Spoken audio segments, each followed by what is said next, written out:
lalabas pala muna ulit kami kasi gusto naming maglakad-lakad ulit doon sa may malapit sa dagat. At maghahanap na rin kami kung saan kami pwedeng kumain ng dinner. Ito nga pala guys, yung sa may, malapit dito sa may dagat. Ito yung mga nakikita nyo. Mas maganda rito guys kapag gabi. Kaya sabi ng asawa ko, maglakad-lakad daw muna kami.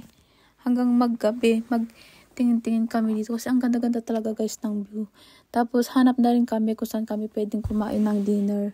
Itong time na to, buti na lang hindi siya guys kaanong mahangin. Kasi kung mahangin, asin talagang lalamigin kami ng sobra-sobra. Kasi sabi ng asawa ko dapat ang isuot namin is yung long padding na nga. Pero sabi ko, hindi naman ata masyadong malamig kaya okay na tong suot naming jacket.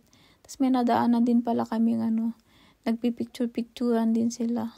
At eto na naman po ako, sabi ko sa asawa ko, i-video-video niya ako kasi nga pang lagay ko sa TikTok. Ang ganda guys ng view, hindi ako magsasawang magpaulit-ulit ng sabi kasi ang ganda-ganda niya talaga. Ito ako at tuwang-tuwa. At ito yung view namin ngayon. Kita din yung cable car. Ang ganda no. Tingnan nyo guys, nakailang sabi na ako ng ganda. Ito nga para iaano ko rin kayo.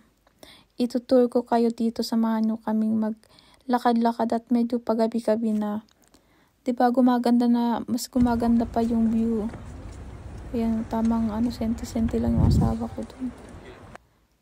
At ito na naman. Naku, walang kasawaan talaga. Pagbigyan nyo na ako at ito ay minsan lang. Ayan o, magpaikot-ikot ka pa dyan, matalisod ka dyan. Ang ganda, may pailaw na sila.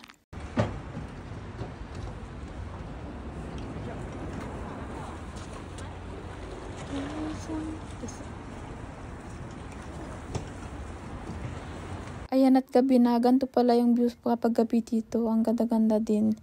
Maraming makukulay na ilaw. At dito guys, dito kami napadpad.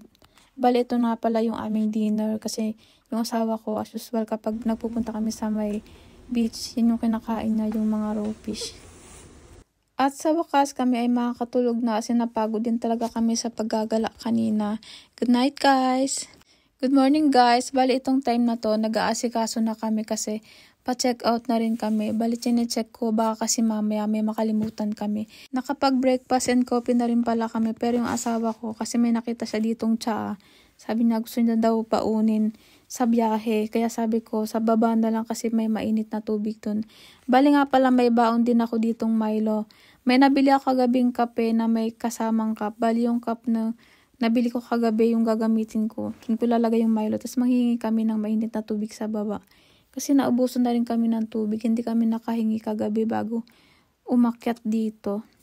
Kagabi late na rin akong natulog kasi ewan ba hindi ako dalawin ng antok. Kaya ang ginawa ko talaga yung cellphone ko kinalikot ko kasi nga puno na siya guys. As in talagang walang humpay ba naman yung picture at saka video ko. Pati nga yung sa cellphone ng asawa ko nalagyan ko na rin.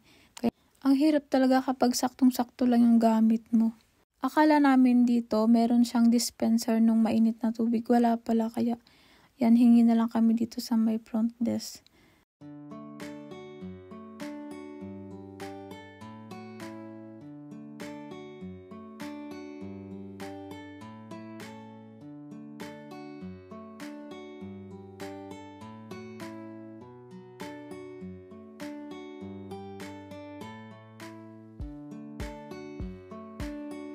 Nakarating na rin pala kami dito sa Taeyongde. Sabi ng asawa ko, ang ganda daw nitong lugar na to. Inaalala niya nga dati kasi isang beses na rin siya nakapunta dati dito nung single pa siya. At ngayon daw, kasama niya ako. Ayan. Sabi niya, ilibot na rin daw ako dito.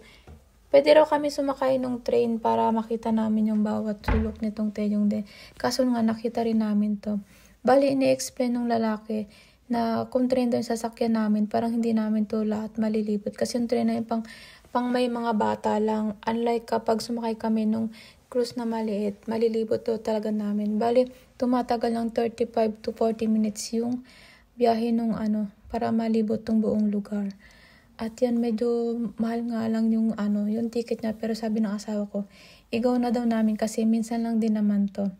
Bali, wait lang din namin dito yung shuttle namin para maghatid sa amin doon.